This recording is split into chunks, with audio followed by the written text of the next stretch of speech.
Hello fellow YouTuber and welcome to Gone Gliding. My name is Jason and thanks for stopping by my channel. Today's episode is about my brand new glider. I'm so excited. It's finally here. It's been a long time coming and I've been very excited for this day and excited to make this video as well. While you're watching this video, if you have not yet subscribed, again, welcome to my channel. Would love to have you as a subscriber. Please like the video to support it and drop any comments. I'd love to hear your feedback on your experience of picking out your very first hang glider, or maybe your second or your 18th hang glider, whatever that might be for you. There's a lot of choices that you have when you are picking out your hang glider, whether it's your first hang glider like myself right now, or maybe it's your 6th or 7th or 8th hang glider. There's always a lot of considerations that go into the decision-making process. As you can see in just all these different images here, there's so many different types of hang gliders out there. There's so many different color schemes you can choose. There's different fabrics you can choose for your sail. A lot of choices. Choices can be exciting and they can also be overwhelming. If you're watching this video because you're brand new to hang gliding and you're about to pick your very first glider as well, I hope that this is a very helpful video for you. And if you've been flying for a really long time, hope you're just excited for me on this one. So when it comes to hang gliders, there's a few options. One is, do you get a single surface glider, a double surface glider, or are you getting a topless glider? Are you a beginner pilot, a novice, intermediate, or are you an expert? Are you flying in competitions? Do you just want to soar around? Do you want to do aerobatics?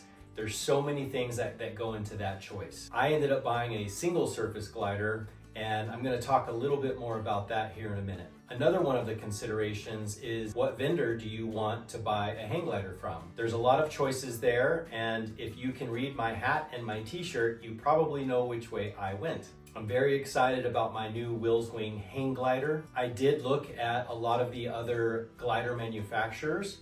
However, I decided to go with Wing because that's what I'm familiar with. That's probably the biggest decision-making factor for me right now. My very first hang gliding lesson was on a Wing Condor 330, and then all of my lessons with Wasatch Hang Gliding have been on an Alpha 235, also made by Wing. Then, of course, some of the other things that you have to decide are what size glider you're getting, and that's going to depend on your weight as well as the weight of all your other gear, like your harness, and anything else you might have with you, including your clothes, your helmet, and stuff like that. Then you have to consider the colors that you'd like. There's all kinds of patterns, different ways to set up the colors for your sail.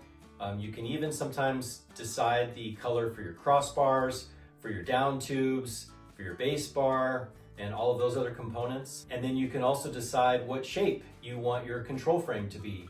You can have that be round, you can do the Litestream. So there's just so many options. And when you're brand new, your head can certainly be spinning. Mine definitely was. I experienced a lot of paralysis through analysis and just overthinking every little thing. And a lot of that too is not just about how you want it to look, but also can you afford certain upgrades? Because like everything else in life, the choices typically cost money. And speaking of price or cost, you're probably wondering how much mine cost. I will share that, but price is always a consideration. For a beginner like myself, usually you can also look at the used market. After flying for a few years, beginners and novices who have upgraded to Hang 3, Hang 4 might be willing to part with their novice single surface glider as they move into a more sport type glider. Obviously, buying brand new is going to be more expensive than buying something used. What options you choose on things is going to change your cost. And then of course you have things like shipping, handling, taxes, all of that fun stuff. Choosing my glider was a process that I started almost at the same time I started taking my hang gliding lessons, as I was literally learning what the difference is between a single surface and a double surface hang glider. I started doing what you're probably doing, which is a lot of Googling and watching YouTube videos, trying to figure out all of these things. And all I can really say about that is it's a process, and enjoy the process, enjoy the learning that you go through this entire experience. I did want to share some of the texting exchange I had with my instructor so you can kind of see some of the questions I was asking and the thought processes I was having as I was looking on the Wing website and trying to understand what everything meant so that I could make the right choices when I actually got to the point of ordering my hang glider. All right, so you can see here in my text chain, started about August 15th with my instructor and was discussing a little bit about my ideas for what I was thinking that I wanted to order. I did know that I wanted to order a Wing Falcon 4. I had figured out that based on my own weight, including the additional things like my harness, my helmet, all the other equipment, that I would need a 195. Now, what that 195 means is that's the square foot of the sail. So, for someone who weighs less, they might need a 145. Someone who weighs more, they might be looking up to more like a tandem size on the Falcon. The Dacron is the basic 4-ounce sail material, and the 2100 on the Wing website designates the color black. And then I did want to do the Litestream or the Streamline Downtubes versus just the round, but I did want to do the round Speedbar because I just figured it'd be easier to get the wheels on there, and had some discussion with my instructor about that. Initially, I was also thinking about doing the short pack version, but it didn't really make sense for me, and I think that when I do travel to other sites, I'll mostly just be driving, so I don't really have to worry about transporting on an airplane. In fact, the biggest reason that I was looking at the short pack is that the smaller size of it would have made it smaller during shipping and would have saved me shipping costs. However, Wing sort of worked something out from their shipment from Mexico to the border at the United States without the short pack that actually was able to save me some money. So I didn't need to get the short pack to save money. And so I actually spent a little bit less by not getting the short pack ultimately at the end. So that worked out fine. That does come with the 19.5 foot bag. When it's fully packed up in the bag and not being short packed, it's 19.5 feet long. Okay, so here you can see some of the options and the price for the upgrade, at least as of the end of 2025. I wanted everything black on my glider. So if I had not paid for an upgrade of black thread, I would have had white thread, which would have been fine.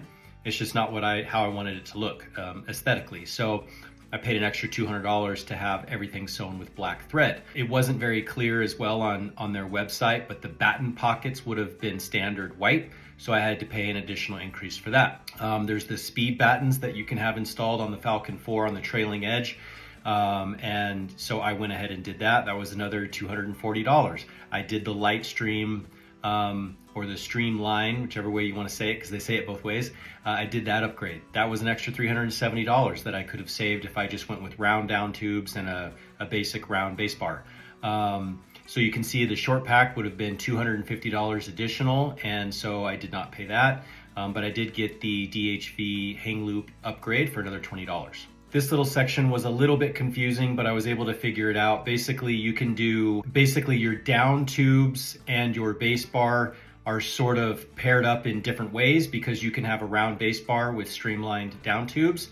You can have a round base bar with round down tubes. You can have a streamlined base bar with streamlined down tubes. So there were these different options. I went with the round base bar and the streamlined down tubes. And then again, the 2100 designated black for the color of the sail. This is my instructor notifying me that the batten pockets would be standard white, so I had to pay for that upgrade. And apparently they've sometimes required no upfront payment, sometimes 50% upfront payment, and sometimes payment in full. So when I was buying my glider, I had to do 2 50% payments.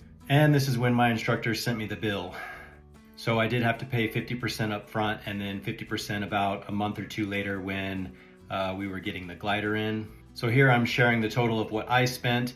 Now again, remember, your options are to buy new versus used. And then if you buy new, you have so many different options that can change the price of your glider. And then shipping and tax can be different depending on what state or country you live in, and so on and so forth.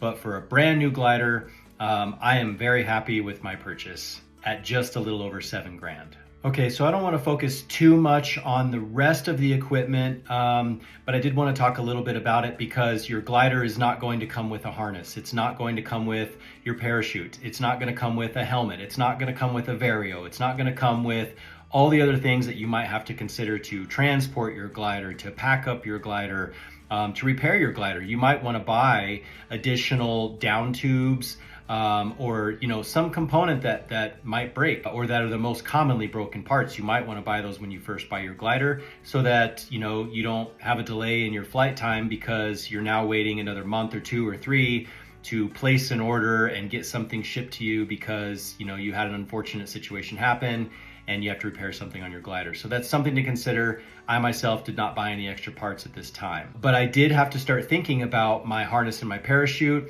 And I did look at quite a few manufacturers on that as well, but ultimately decided to go with Woody Valley. I bought the Woody Valley Libero, I think that's how you pronounce it, but please correct me if I'm wrong, harness. And so that, I also wanted to start talking with my instructor about, because you have to make sure it's sized appropriately. They're really going to make it specifically for you. And one of the extra considerations on that is your parachute. You need to designate that you're either left-handed or right-handed, because you're either going to be, pulling it with your right hand dominant or your left hand dominant if you ever have to deploy your parachute. So there's certain things that are very specific on a harness. Something a little bit more specific to me was that the manufacturer, Wing, wanted to double check with my instructor that I was really sure that I wanted to purchase an all black glider. And there was a few reasons for that. One, as the manufacturer, they didn't want to have an all black glider completely built that I decided I didn't want to complete the purchase on. They were worried that maybe no one else would want to buy that. They don't typically sell an all black glider. So they wanted to make sure I was going to go through with the purchase, which I very happily was. And then the other thing was simply about safety because of the color. That is something to consider. There's another really great YouTube channel out there. It's Hang Gliding Flight School. And they have a great video talking about the color of the sail. And you have to consider the top and the bottom sides of your sail, because sometimes people are looking up at you and sometimes they're looking down at you, depending on where you are in the air. And you want to be able to see the other gliders. So for safety reasons, they were a little bit concerned about the all black. There are times when an all black glider is going to be completely visible. For instance, someone is on the ground looking up and I'm flying against the white clouds. They can see me very easily. However, if there's another glider above me, it's getting closer to sunset and I'm down towards the ground and things are dark, they might have a hard, if not impossible time to see me. So your colors are something you definitely want to put some time and consideration into. As time went on, I was just itching more and more to get my new glider and kept bothering my instructor, like, is it here yet? And have you had an update? So we finally got an update that, it was scheduled to arrive, and we set a date to where we could go check it out. After spending a few hours with my instructor and another one day, we assembled everything. And then part of what happens is the manufacturer will build the glider, they will test the glider, then they will pack it up and ship it to you. And then when you receive it, whoever you buy it through, your vendor, your partner of Wing, your instructor, your flight school, whoever that might be, they are also asked by Wing to check the glider, after you've assembled it and make sure it's safe before they give it to whoever's ultimately purchasing it, whether you're a brand new student or whether you've been flying for a while. So that's just part of what happens.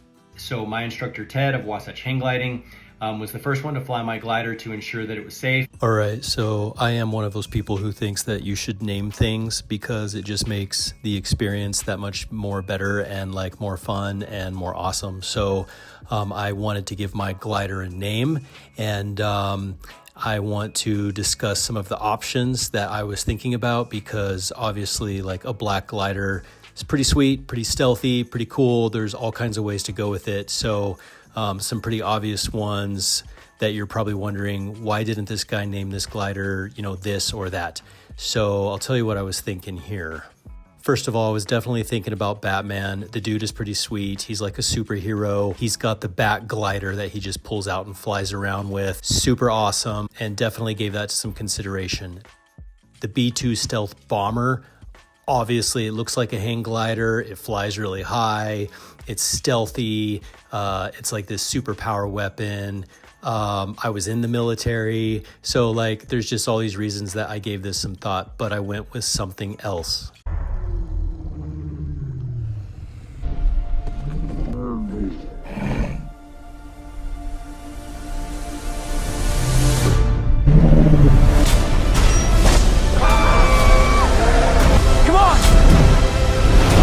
Yes, I named my hang glider Toothless from the movie How to Train Your Dragon. It was very fitting for me personally.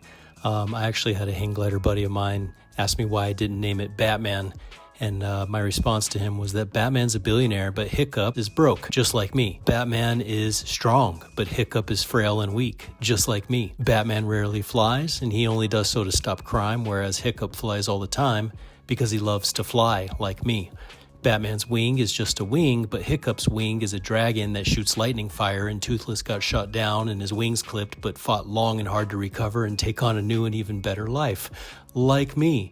Batman's wing is an inanimate object that will never experience love, but Toothless found a light fury and fell in love, like I did with my wife. So Toothless wins, and that is what I named my hang glider. So welcome, Toothless, my new 2025 Wing Falcon 4 195.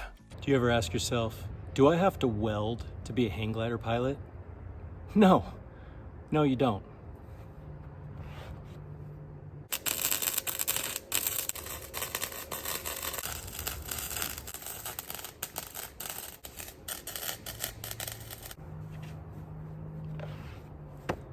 But it can be helpful.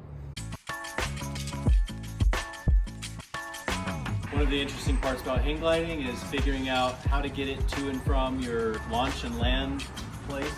So this is my little system. Got the normal cross rails going on the top.